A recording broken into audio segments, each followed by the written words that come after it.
Let's start. Good morning, everybody, and welcome to our AmCham talks of today on the 18th of September.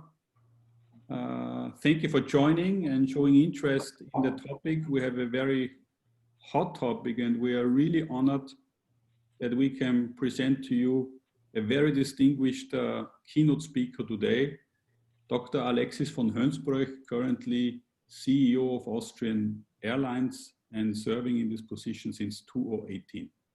Before we come to Dr. Hoensbroech, allow me to introduce two new members of the American Chamber of Commerce Network. The first is a team of attorneys, Janet, Mikola and Partner Rechtsanwälte, a very energetic and professional team of attorneys specializing in all kinds of business matters as well as real estate. And I warmly welcome Dr. Christoph Janet, and I have seen him already attending in the video conference, so very welcome, Dr. Janet, to our network. Thank you very much for your kind introduction. I'm very much looking forward to many exciting meetings and maybe sometime meeting all the other members personally. Thank you very much. We hope so as well. Thank you for joining, and we hope then we come back in due time to a more normal situation than currently. But for the time being, I would foresee virtual meetings is the only way we can go for the time being. The second company is a startup, Praga Technologies, from Mr. Günther Rudolf Praga. They are focusing in the area of heavy lightweight parts for e-mobility industry, consisting of carbon, polyethylene and polycarbonate materials. They will open up an office in Palo Alto to serve the e-mobility industry right in Silicon Valley, and as well is planned in Mumbai, India, to serve the Asia Pacific market from there.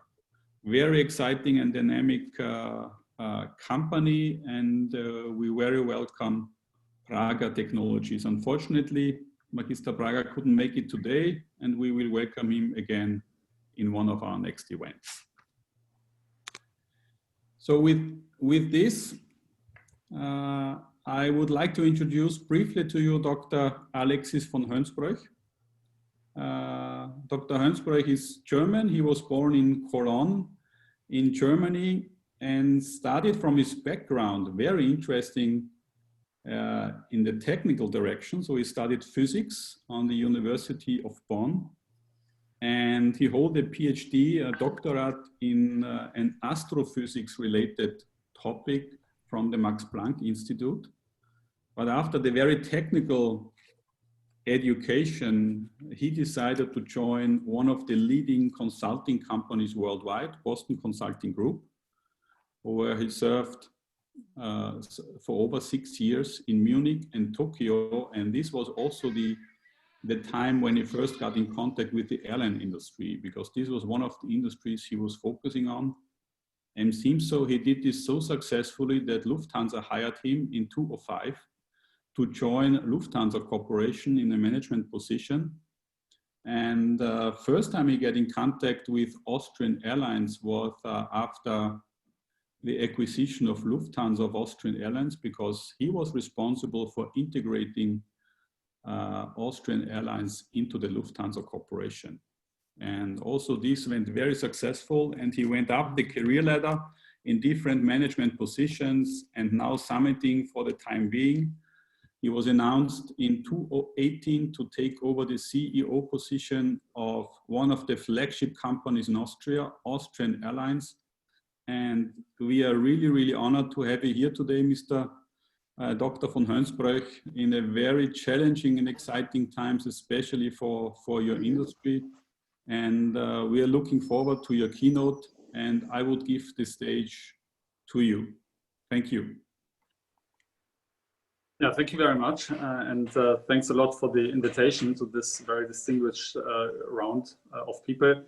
Really sad we cannot meet personally. I would definitely have preferred to meet you all at the Hilton for breakfast, but these are very unusual times, so we have to do this in an unusual way using a video conference. So I'm currently not in San Francisco, as this background might look like, but I thought for this talk maybe a US background is most appropriate, because the background I really have is more boring, but indeed I'm in Vienna. So I would like to give you an overview about where we stand, what Corona did with us. This was really something we all didn't expect, but that has hit us in a way that we would have never thought of even in our worst nightmares. And maybe it's interesting to know what this did to us and what this means. But I think most interesting, what is our outlook? How do we think things will move forward, and what needs to change in order to re-establish something that is at least similar to the freedom of travel and freedom of trade that we used to have before the coronavirus. But maybe just by starting to look back, our industry has been growing basically for many decades in a very constant way. Last year, there were 4.5 billion people who were flying in aircraft. So it has turned into a mass transportation, a way of mass transportation.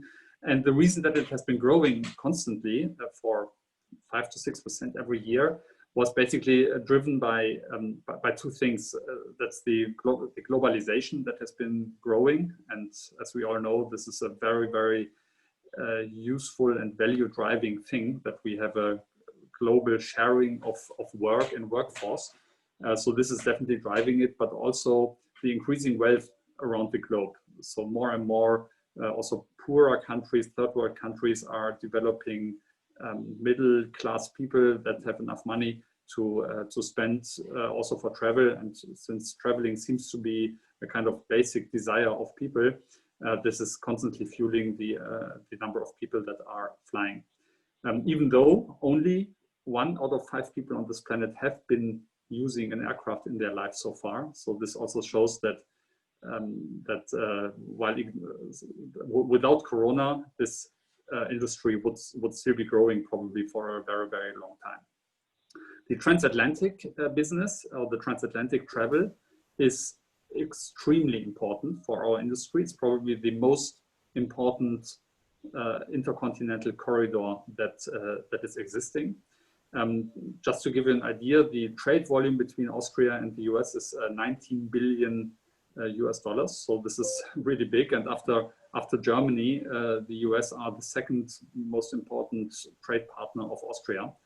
And also in the other direction, there are 2 million nights that US people spend in Austria, in Austrian hotels that are now all empty, not only because of the missing US travelers, but they have a very important role. And for a country like Austria that has a very strong export industry and that has a very strong tourism industry, I think Corona is really a massive challenge. From the flying perspective, before Corona, there were around about 35 million people who were crossing the Atlantic every year. 35 million people, so it's a big number. And we as Austrian Airlines, we have been carrying about 800,000 people every year between Vienna and the 6 destinations that we were flying to in North America. So every day we usually had 6 aircraft taking off more or less in parallel, crossing the Atlantic, carrying 800,000 people over the year. So also for us, a very important traffic area, not only because of the volume, but also because of profitability, as the transatlantic is a sort of normal market, while the traffic between Europe and Asia has been heavily distorted by strongly state subsidized carriers in the Middle East that basically have been killing the market. But the North Atlantic is for us obviously the most important traffic lane that we have. Austrian Airlines, also to give you an idea, Austrian Airlines is basically a mid-sized European carrier. So our yearly number of passengers was, last year we had nearly 15 million passengers that we were transporting on 80 aircraft. We had a turnover of 2.2 billion euro, 7,000 people working in our company. We are part of the Lufthansa Group. So Lufthansa Group is the largest airline group in Europe. And we have been structurally healthy. So it's not as many people are now sometimes saying that this was a sick company. No, it was not a sick company. We have been profitable for the last 7 years. And we have hardly any debt. So it's actually a very, not a very healthy, but a normal healthy company. And the issues that we were working on were basically how to get profitability levels up, how to invest into new aircraft, and so on. We had some classical challenges that every company has. We have a big fight with low-cost carriers that are entering Vienna, but this is normal market behavior. We have the climate debate that is impacting the aviation industry in a very strong way, or was impacting our industry in a very strong way. A very important discussion. And if you want, we can talk about this also later in the Q&A part. But these were the kind of problems that we had. We thought these problems were big, but now we wish we had only those problems, because the problems that were hitting us in the beginning of the year really changed the game and had a magnitude that we would have never expected before. So what was happening basically in the early days of January, I read in a newspaper that there's a new virus that has for the first time jumped from human to human in China. I didn't pay a lot of attention to this little article, but just a few weeks later, we had to notice that at least in China, something really new was going on. We all probably remember the big lockdown that happened in Wuhan. The city building a massive hospital within 1 week. So we all had to notice there is something going on that's probably more significant than just a little note in a newspaper. And at the end of January, we were already impacted heavily, because we noticed that the demand between Europe and China was basically going down to zero. And within just a few days, we had to take the decision that we had to cancel our flights to China. So we had 2 daily flights to China end of January. So we closed them down. And we already thought that this is a real big blow for our business in this year, because China is obviously also an important market. Not as important as the US, but still important. So we did all the calculations. How long will this take? Maybe in April we can fly again to China and so on. And we all know it all went the other way.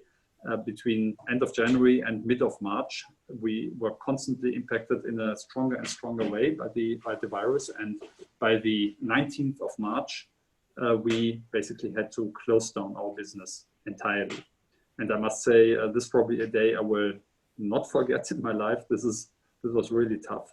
19th of March was the day when we had our annual press conference to talk about our results of 2019.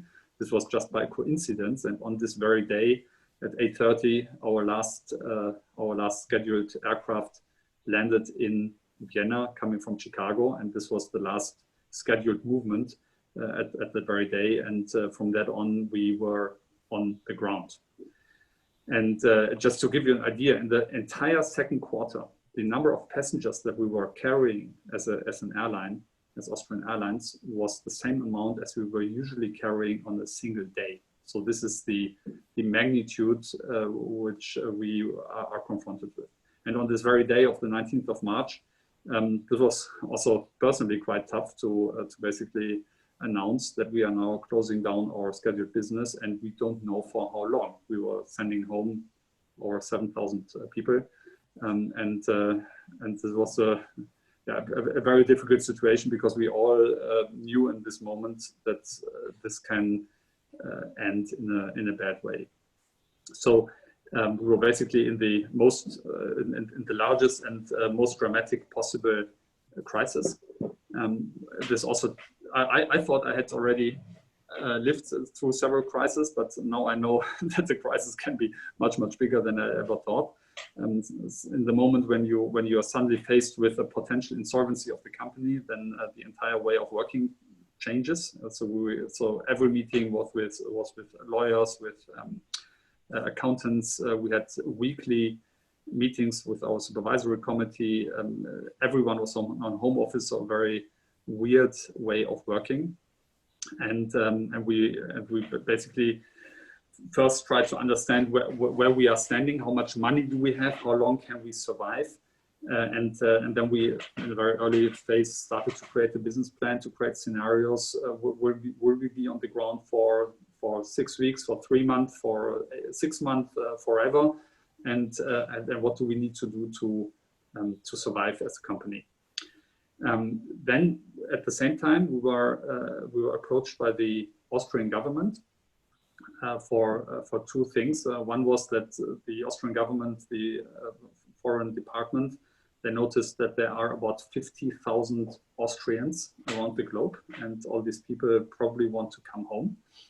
So they asked us to carry out repatriation flights, which we had never done in the past, and also the Außenministerium, the Department of Foreign Affairs, didn't know how to contact these people. So together with them, in a very agile way, we developed a process to contact these people, to get them to create passenger lists and to get them on board. So this was a little highlight in this very depressive moment, that we were basically flying to every corner of this world. Just as a little fun fact, we even carried out the longest flight in the company's history by ferrying one aircraft non-stop from Vienna to Sydney to pick up passengers from Australia. So this was actually a very emotional and a very nice phase. We were also contacted by the Ministry of Defense, because they wanted to get medical equipment from China, and the Austrian Air Force, they were not able to fly this distance with their cargo planes, so they asked us to carry these cargo, or to collect this cargo from China and from Malaysia. So also within a few days, we developed procedures to carry cargo basically on passenger seats, which was also a new thing that we had never done in the past, but only within a few days we developed these procedures. And in the end, we carried out more than 100 cargo flights from Asia into Austria to supply the most important medical supplies that are not being produced in Europe anymore, apparently. So this was a phase that was emotionally very important for our company, because it kept a purpose for our existence. And I think it was also good because everyone in Austria saw how important it is to have an airline that is well functioning and that is able to fly long haul and basically build an air bridge between Austria and the rest of the world, both for people and for cargo. And I think this was also a big contribution for managing the crisis in this very difficult phase, March and April. But of course, these few flights, they are not sufficient to save our company. So we were carrying out maybe 1 or 2 flights per day, while normally we do about 400 flights a day. So you can imagine that this is really nothing you can build a business model on, or you can pay 7,000 people. So therefore we realized that if this takes longer, we will not be able to survive on our own, despite the fact that we were basically healthy. We had quite some cash on our bank account and hardly any debt, but still we noticed that the money is running out, and we have to do something. We have to negotiate with the government to find a package, or to develop a package to save the company, or if this doesn't work, to go into insolvency, which was always also an option that we had to account for. So the primary discussion that happened in that moment was, and I think maybe many of you noticed this discussion as well, does it make sense to save a company like Austrian Airlines, because obviously it's very expensive to save such a company. And does it make sense, or wouldn't it be better to let Austrian Airlines go into insolvency, and then someone else will come and provide Airlink to Austria, because if one company goes away, someone else will step in. I mean, we all know how this works, and this is part of the business, that if there's a demand, then someone will step in. And maybe I can use this also to explain to this group of people what the rationale was behind saving our company. Because of course we have 7,000 employees, but I think saving the employees was not the primary reason why this happened, but it was the rationale was about the relevance of our company for the just think how to name it in English, but Standort, so for Austria, for the connectivity of Austria and the business place of Austria. So yes, we are an airline, and if we go away, then other airlines would step in and would also fly. And for an outsider, this looks very similar, what other airlines doing and what we are doing. So if we would go away, then probably Ryanair, EasyJet, Wizz Air, they would all move in and take our slots and then carry out flights. This is true. But there's still a difference between what we are doing and they are doing. So a low-cost carrier that moves in connects Vienna with other places in Europe. Okay, we do the same. We also connect Vienna with other places in Europe, but we do one more thing that they don't do, which is we carry transfer passengers. So half of the passengers that we have fly from Vienna to somewhere and back. The other half of our passengers fly from somewhere to Vienna, connect to another aircraft and fly to a different place. Now, this might look irrelevant, but it is not, because only because of these transfer passengers, we are able to provide the network that we have. And to give you one example, in normal times, every day, there are about 40 people that want to fly from Vienna to Washington. If you have an aircraft with 300 seats, then it will never be possible to carry out a flight with only 40 passengers in the 300-seater that flies across the Atlantic. So therefore, we need to collect another 260 people that want to fly to Washington from all over the place, all over Europe, carry them into Vienna and connect them into this one aircraft that flies to Washington. So only because of this transfer system, so this is our hub system, so it's a hub and spoke system, only because of this hub system, we are able to provide a destination called Washington. And the same is true for basically all long-haul destinations that we are offering. Without transfer passengers, this would not be possible. And even more so, the same logic is true for a lot of Eastern European destinations. So to Sarajevo, you have probably 10, 15 people a day, not enough to fill an aircraft, but with all the connecting passengers, we are able to fly these destinations. So if we would go away, then some others would step in, but they would only connect Vienna to large cities in Europe, but they would not connect Vienna to long-haul destinations and not connect Vienna to many Eastern European smaller destinations. And so this is the theory, but you can also see it in practice. So if you look at Budapest or Berlin, these cities are big. Berlin is even bigger than Vienna. In Berlin, you have no hub carrier. There are only low-costers and other hub carriers that basically connect to Berlin as a spoke. And the number of long-haul destinations in Berlin is 5. So these are 5 airlines that fly in from somewhere else. The number of long-haul destinations in Vienna is 25, so 5 times the destinations that you would find in Berlin, or even more compared to Budapest, where you have, I think, only 1 long-haul destination. So therefore, the connectivity that we provide to the city is a completely different one than any other airline would ever provide to Vienna. If this hub that we are carrying out here would be gone, no one else would set up such a hub, because it's so expensive to set up a new hub that this would basically never happen. So this was the the discussion that we had. So I think many people, many politicians realized that Austrian Airlines is an asset that can be kept for a certain amount of money, but that will never be replaced in a similar way by another carrier. So therefore, there was a certain desire to save our company, and this makes us, of course, very, very grateful and thankful that this was possible to do. The negotiations were obviously very, very difficult, not only because we had a lot of media attention, but also because we were not only negotiating with the government, we also had to find crisis deals with our staff, with our suppliers, with the airport.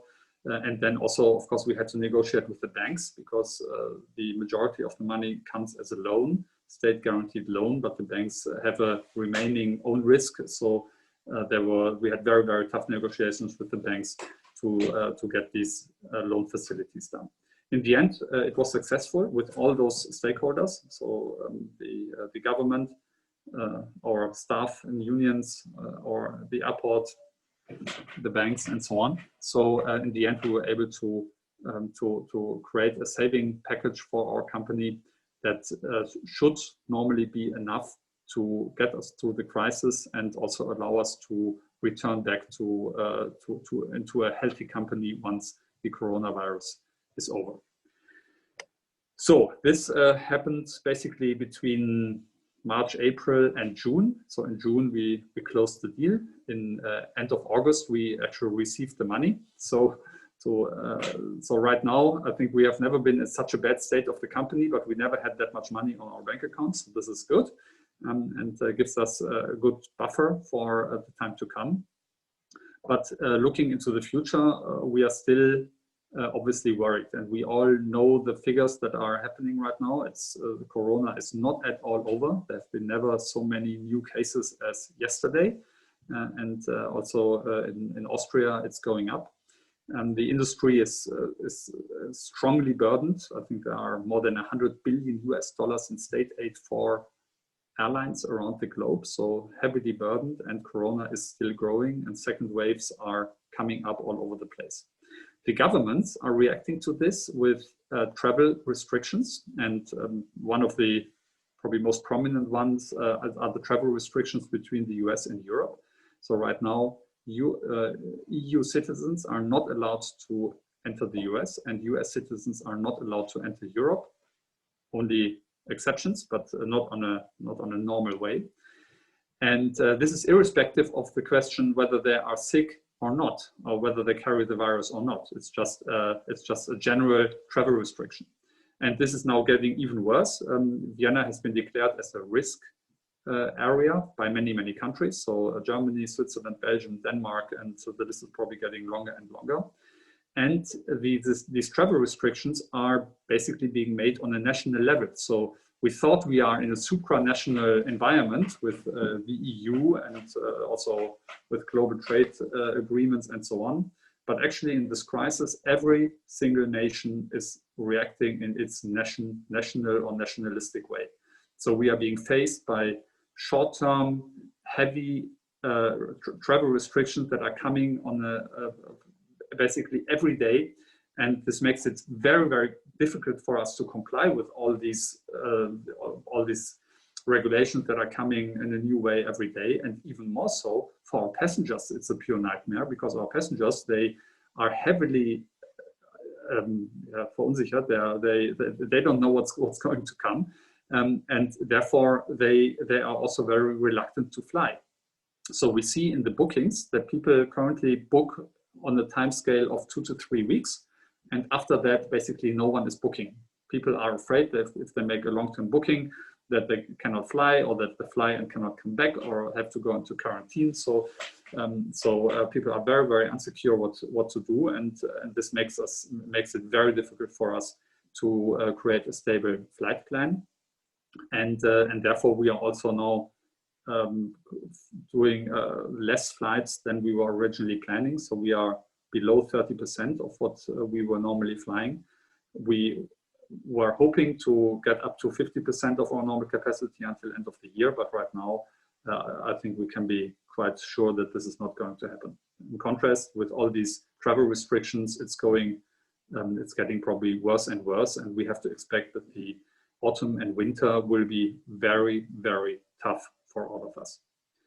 We believe that travel restrictions are the completely wrong solution, wrong way to do, because travel restriction is just a flat restriction that makes it also very unsecure for people to fly, and uncertain for people to fly. We think that the solution has to be to create comprehensive testing programs instead of flat travel restrictions or quarantine regulations. We at least in our industry, we know every passenger by name. We know where they sit. We know who the neighbors are. We have processes that we can control, or that we can secure that they all have done a test, at least before the flight, but even after the flight. So our processes allow this, and we can make sure that the people who fly with us are not infected. We can make sure that by testing, we are not carrying the virus on the planes. We can do this in a much, much better way than any other mean of transportation. But so far, unfortunately, the politicians are not ready to go this way, because they probably also see a certain risk if this goes wrong. And right now, it's probably much easier for politicians to come up with flat travel restrictions instead of coming up with a comprehensive testing program that will allow to bring the freedom of travel together with the need to be safe in terms of not carrying the virus. Flying in itself is safe. So many people are worried whether they get infected on an airplane. So this is fortunately safe because every passenger has to carry a mask. So with this mask, it can be secured that the virus is not being spread. The second way of spreading the virus, part of when someone is sneezing, is so-called aerosol. So basically, virus in very, very small portions coming out of the mouth. This can be. This is not a problem in aircraft, because the air within the cabin is being exchanged every 3 minutes. So every 3 minutes, the entire volume of air is being exchanged by fresh air. And we have very strong filters for the part of the air that stays inside. So therefore, the air is really, really clean. And so far, we had several cases where infected people were on board, but we don't know about a single case where anyone has been infected on board of an aircraft, since people are flying with masks. And therefore, we are very, very convinced that flying aircraft is very safe. So the winter will be hard. On long term, I'm still very optimistic, because the general reasons for flying are still there. Globalization is still there. People want to fly. And as soon as there's either a vaccination or a treatment available for the coronavirus, we believe that flying will come back, probably very fast, not to the level where it was before, but at least 70–80% should come back quite soon, once such a pharmaceutical solution is there. When this will be coming, we don't know, so we have to prepare for the worst. But of course, I'm an optimist, and I hope that at least sometime in the first half of the next year we might get such a solution, but we don't know. So therefore, we have to prepare for worse. But I think we all share the same hope that freedom of travel can return and people can travel again, and we will all overcome this virus sooner or later. So this would be my introduction. Thanks a lot for listening, and I'm looking forward to your questions. Thank you very much, Dr. Hoensbroech. Yeah, I would open up for questions. So if so, please just unmute and speak up, please.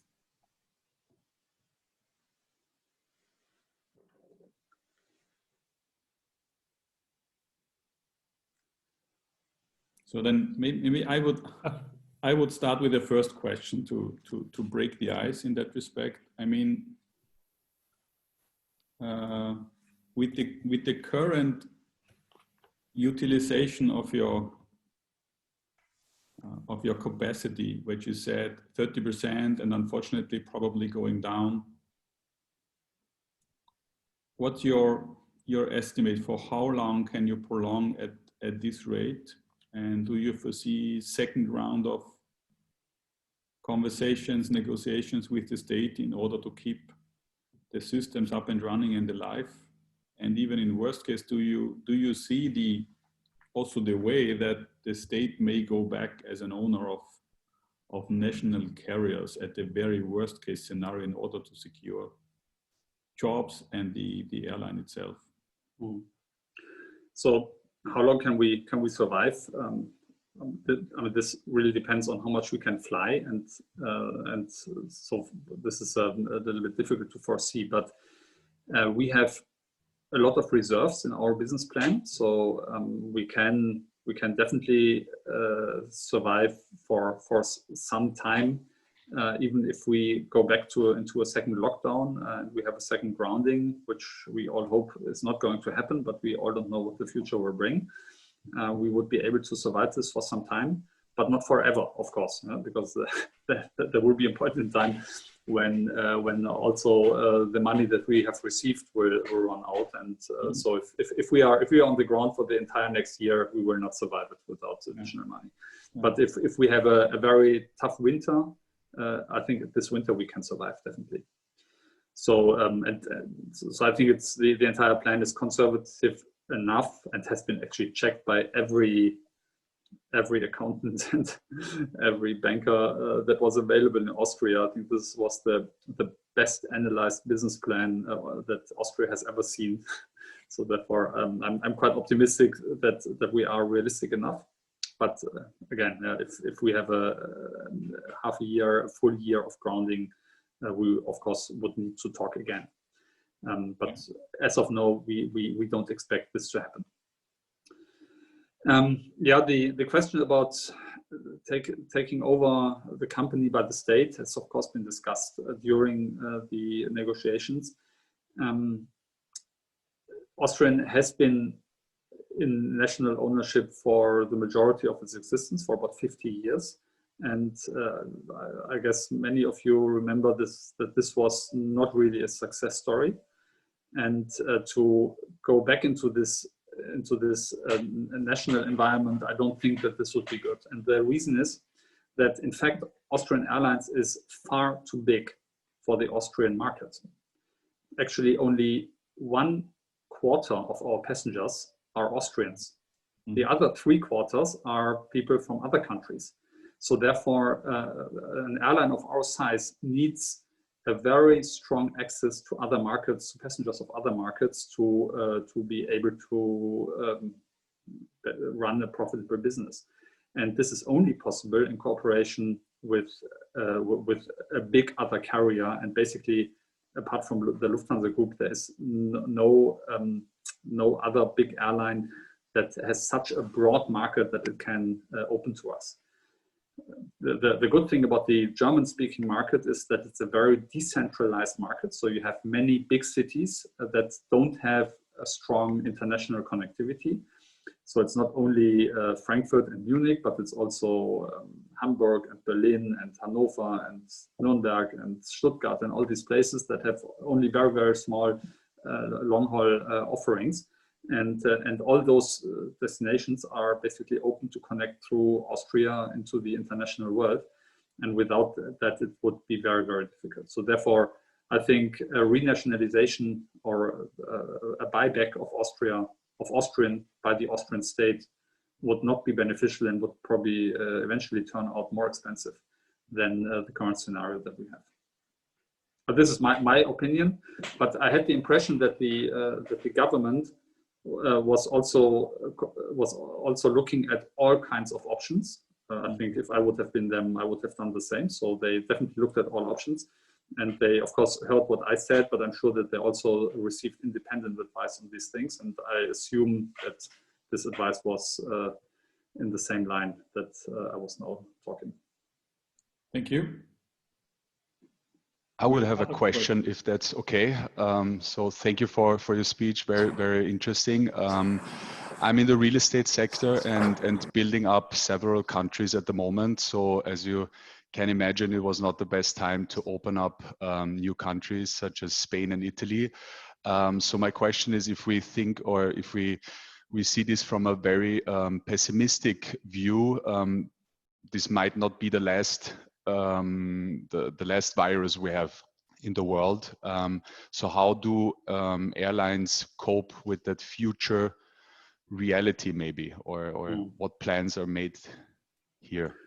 Yeah, so I think there will be, even if the virus is under control one day, I think there will be a lot of things that remain from the virus. And it's not only the Zoom conferences that we're currently doing, but it's also that health and hygiene measures will enter our daily life. And I think that this will happen for the long time. So similar as after September 11th, 2001, the entire security system around the world was basically created, and you all know what's happening when you go into an aircraft and how this changed after September 11th. What kind of security checks became necessary? My personal expectation is that health checks will now become part of our daily life. And certainly in the airline industry, I expect that there will be certain regulations in the future that you have to basically make sure that you are not spreading any infectious diseases. And I think on the long run, this is good, because in the past, I think we were maybe a bit too easygoing with infections, and maybe if the mask becomes part of our daily life, at least as long as someone has a certain infection, if health checks maybe become part of the travel chain, I don't know whether this is going to happen, but this could happen. I think then maybe also other infections might be controllable in a better way. But if there is a highly dangerous disease like this one, or maybe even a worse disease, then I think we will see this. We will see similar problems as today. But I think the learning curve that all governments went through or are going through right now will be strong, and the next virus that will come will be managed with a much more comprehensive and much better planned procedures than today, and hopefully in a much more internationally coordinated way, and not these national actionisms that we are currently seeing, and that make especially our business very difficult, but the same for all export dependent or international corporations. Thank you. Good morning, Mr. von Hoensbroech. This is Leo Pröstler speaking from HP. I have one question. How are you going to differentiate or to compete against these low-cost carriers, apart from your hub function? Wizz Air, for example, was demanding ticket prices need to go down for 10 or 20% for whatever reason. So how are you going to handle this? Well, in the end, these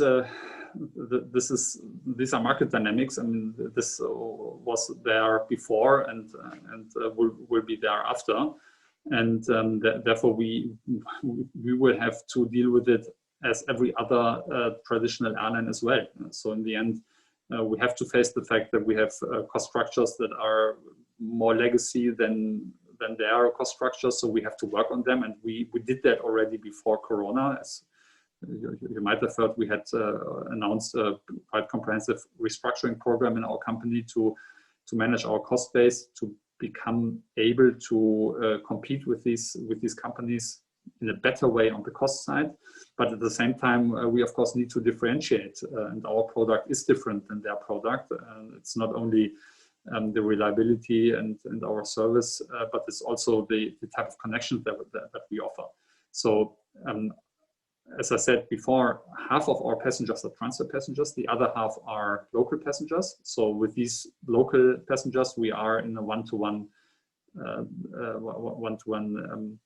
competition with the low-cost carriers. The other half that are connecting, they are not in this competition. And therefore this connecting business, especially to destinations that low-cost carriers cannot fly, is of course also a strong backbone of our business. I mean, we fly long haul, they don't. So part of our business is not affected at all, but that part that is affected, there we have to change. And this means changing on the cost base, but this also means changing on our product side, and many things that have been sort of normal in our industry maybe need to be questioned. I mean, just to give you one example, if you take a train, you would never expect that you get a free lunch. If you fly an aircraft, you do expect you get a free lunch, at least in a traditional airline. And this is something that has been basically learned over the last decades, but it's not necessarily something that has to be there forever, because these are basically cost items that are heavily challenged by those low costers that are very, very successful. I mean, I know many, many people who come to me and say, I would never fly with a low coster because these are all shitty aircraft and airlines. Okay, sounds nice. But Ryanair has 150 million passengers every year. Yeah, so people are flying, whether we like it or not. And when we have to face this reality. So therefore, we also look for differentiation. If a passenger has a certain desire for a certain service, then we are happy to provide this service. But if a passenger is only looking for the price, then we have to face the fact and basically give him a good price. But this will also have a certain downside on the service side. I think this is the only way we can treat this. Thank you very much. Dr. Hoensbroech. Sorry, I don't have my video on. I firstly just, Gregory Tesler here. I want to thank you very much for saving Austrian Airlines. Even though I'm not Austrian, I've lived in 5 countries, 4 European countries, and Austrian Airlines has always really stood out as being the best airline in Europe, in my opinion. Thank you. And I'm not just trying to be nice. Susanna Reisinger knows how critical I can be. I'm the kind of person who can always find something and improve something. But you know, a couple of things I noticed about Austrian Airlines. One was just the cleanliness. And I think in times of the coronavirus, cleanliness is a huge strength. So I've always noticed that, and I've always told my friends who are traveling from other countries visiting Europe, I say, fly into Austria first. Just the experience. It's the little things and big things, even the classical music and the bidding system you have to bid up the business class. I've used that system and really enjoyed it. So I hope the others didn't take that wrong. I'm not trying to just be nice, but really impressed. So I hope you'll continue that tradition and that legacy. Definitely. Great. One of the questions I had as an HR consultant is I've heard that your company is more less hierarchical, or at least you use the du in German, not the Sie. Is that true? Is it true that your employees don't call you doctor and they use du with you? Yes, that's true. I have a very complicated surname, as you maybe noticed, and yeah. So therefore I told the entire company that they can use my first name, which is much easier. I personally, I mean, I know that there are many different views on this, but I personally believe that authority doesn't come necessarily from these formal things, yeah, but it comes more from an internal perspective. Yeah, so what you're doing and how you're expected, how you're respected, depends on your actions and not necessarily on the way you use your name. So therefore, when on the very first day, I told the people they can use my first name, and this actually works very well. And yeah, so I think, you know, it is a traditional company, but I think we have to turn the entire culture in all our companies, but also in our company, into a more agile, more open, less political, more on eye-level discussions. And that's at least my personal style, and this has been successful so far. And I'm really happy that people seem to like it at Austrian Airlines, and therefore, for me personally, it works very well. But other people have other success factors, and they certainly also work. But it's true what you're saying. Okay, great. And then that leads into potentially another question. You were mentioning something really interesting about the air being refreshed every 3 minutes. That's something that I didn't know about, and perhaps the others, AmCham members, didn't know about. Is that always been the case? Yes, I mean, first of all, it's a very small tube, yeah? So there is not much air in this Okay. tube, and with all these people, you have to exchange it often. Otherwise, you get a lack of oxygen. And the way it works is the air comes in at the top of the cabin, and on the bottom of the cabin, it's being extracted. So you have a vertical air movement. Half of the air is going through special filters, and the other half is being exchanged or is being refreshed by outside air. And this happens every 1.5 minutes. And so after 3 minutes, you basically have the entire air in the tube. You have it's being exchanged, and this prevents that you have that high concentrations of virus aerosols can happen. And this is the reason why it's so safe. And this is, by the way, also the difference to concert hall or a theater, where you have a much larger air volume, and therefore it's not possible to exchange this air in such a high frequency as we can do it. So in a concert hall, it exchanges maybe every 30 minutes, while in aircraft it's exchanging every 3 minutes, and this makes it a very safe place from a health point of view. Okay.